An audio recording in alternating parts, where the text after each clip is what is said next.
Again, Jesus come begin teach people for the waterside. Since people wen gather around am many, e come enter boat dey teach the people as dem sit down for ground near the water.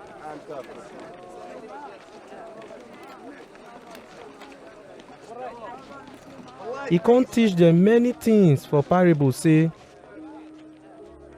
make una lis ten. One farmer go plant seed for him farm. As e dey plant, some seed fall for road and birds come chop them. Others fall for where stones and sand dey.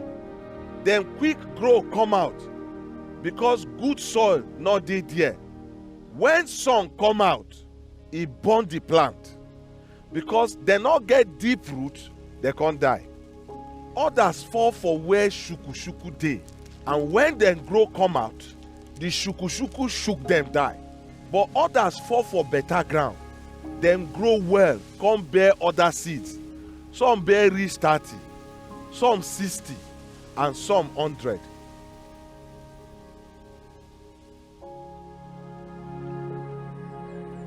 Jesus come say, Anybody wey get ear, make e hear wetin I dey talk.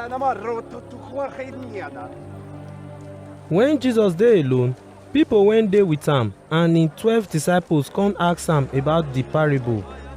E come tell dem, God don show una the kingdom secret, but those wey dey outside God kingdom, na parable e be for them, so that dem go dey look but dem no go see, dem go dey hear but dem no go understand, and dem no go fit turn from their sin come meet God make He forgive them.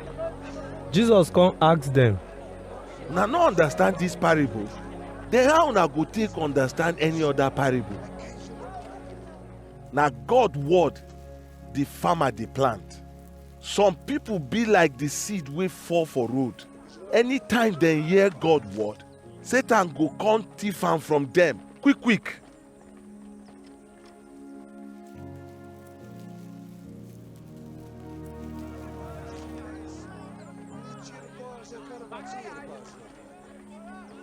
Some be like the seed wey fall for where stones and sand dey.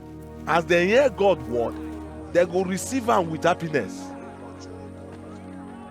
And because dem no get root and patience, when trouble or wahala come because of the word, dem go forget God word.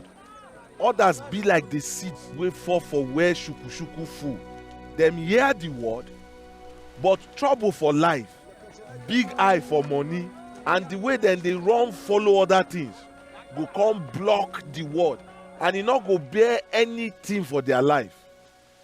But the ones wey fall for better ground na those wey hear the word, come receive am and bear many fruit. Some bear reach 30, some 60, and some 100.